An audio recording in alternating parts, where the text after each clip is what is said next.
Welcome back to our channel guys. Keep performing, keep manifesting. I hope आप सब अच्छा कर रहे होंगे अपनी लाइफ में और अफर्मिंग से बहुत सारी चीज़ें भी मैनिफेस्ट कर रहे होंगे। और कोई भी ऐसी चीज़ें हैं जो आप मैनिफेस्ट नहीं कर पा रहे, उसके लिए भी हम सॉल्यूशन निकालने की कोशिश करेंगे।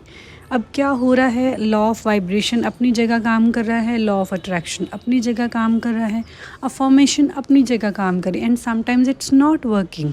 क्यों? क्योंकि हम लॉजिक में पड़ जाते हैं, और जब हम लॉजिक में पड़ जाते हैं तो चीज़ें मैनिफेस्ट इजीली नहीं होती। क्योंकि जब आप लॉजिक में पढ़ते हो ना, आप लिमिटेशंस में पड़ जाते हो। अब ये कैसे होगा, लिमिट्स आ जाती हैं माइंड में, पहले ये होना ज़रूरी है। अब कोई एग्ज़ाम के लिए प्रिपेयर कर रहा है तो उसको लगता है अगर उसको उस एग्ज़ाम को क्लियर करने के बाद जॉब चाहिए तो उसकी कोई ग्रेडिंग होती है ना, इतने ग्रेड्स आने ज़रूरी हैं। जब आप ये लिमिटेशंस में पढ़ते हो ना, आप अपनी मैनिफेस्टेशन को खुद ही स्लो कर देते हो। आपने इस लॉजिक में नहीं जाना कि ये इतने मार्क्स कैसे आएंगे।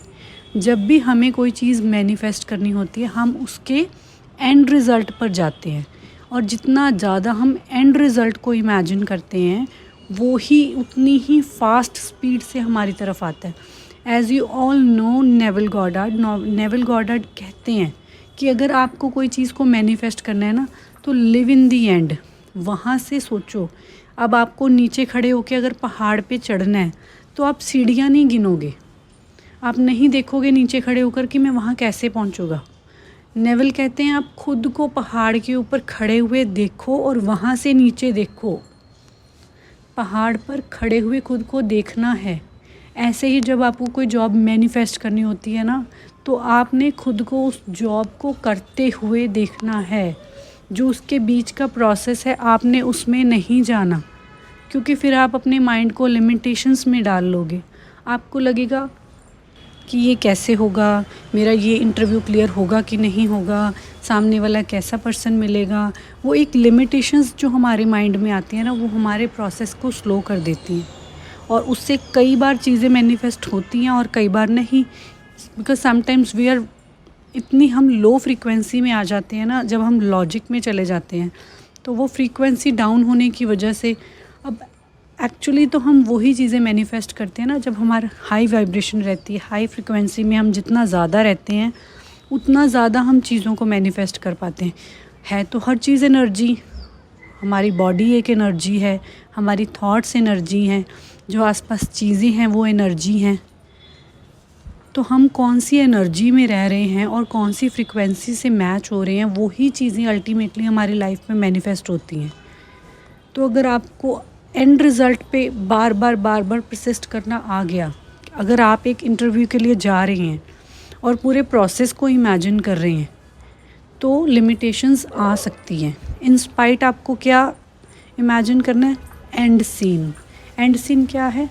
आप मॉर्निंग में उठ रहे हो, रेडी हो रहे हो जॉब पे जाने के लिए, आपको जॉब ऑलरेडी मिल चुकी है, आपको आपकी मनपसंद सैलरी मिल चुकी है। नाउ आप मॉर्निंग में उठकर रेडी होकर अपनी जॉब पे जाने के लिए रेडी हो रहे हो।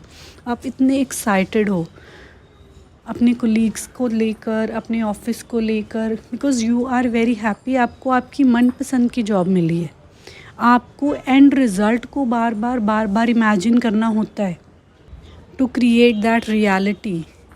The more you will imagine your end result, the more faster it will come to you.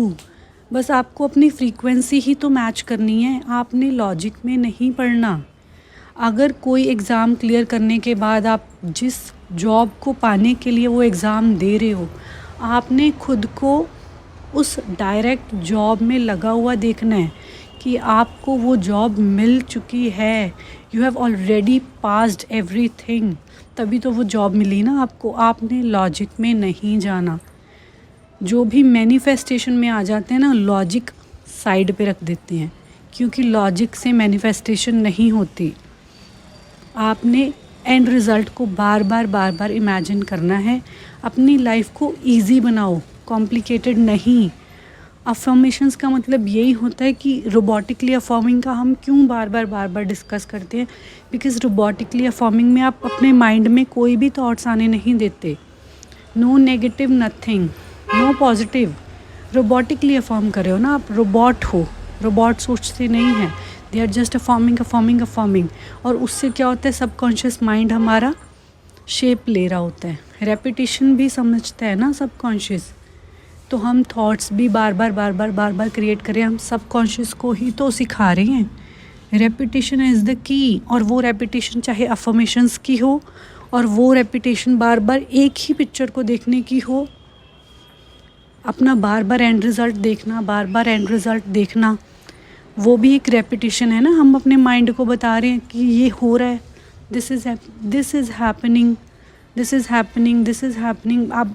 अब मान लीजिए आपके पास बहुत सारा पैसा आ गया, तो आप सोचो जब पैसा आ जाएगा तो क्या क्या करोगे। बैठ जाओ, माइंड में खुद को जाकर करते हुए देखो कि मैं आज तो मेरा गुची का बैग ख़रीदने का मन हो रहा है। Go to a shop, buy a Gucci bag, pay the bills effortlessly, because now you are filthy rich. अब आप कुछ भी ले सकते हो। अपने आप को वो करता हुआ देखो। आज गुची के स्टोर पर चले गए, कल आईफोन लेने चले गए, फिर लुइस विटॉन चले गए। Whatever you want to do, जो भी आप उन पैसों से करना चाहते हो, अपने माइंड में उसको करते हुए देखो। गाड़ी ख़रीदना चाहते हो, go to a store, imagine करो जो गाड़ी देखनी है उसको टच करो, इमेजिन करो, फाइनल करो, डील साइन करो, पेमेंट करो, कार लो, ड्राइव करो, घर आ जाओ। सी, एटलीस्ट आपको पता तो होना चाहिए ना कि आप चाहते क्या हो पैसों से करना। ये जो मेंटल क्लैरिटी है ना, ये होना बहुत ज़्यादा ज़रूरी है टू मैनिफेस्ट। बहुत सारी मैनिफेस्टेशंस इसीलिए नहीं हो पाती क्योंकि मेंटल क्लैरिटी नहीं है। हमें पता ही नहीं है कि हम पैसों से लेना क्या चाहते हैं, हम पैसों से करना क्या चाहते हैं। ये क्लैरिटी नहीं है माइंड में, इसलिए पैसे अट्रैक्ट नहीं हो रहे होते। समझ रहे हो? It's a very deep thing, you have to think about that. पैसे आ गए, now what do you want to do. जो भी करना चाहते हो उसको माइंड में पहले ही करते हुए देखो।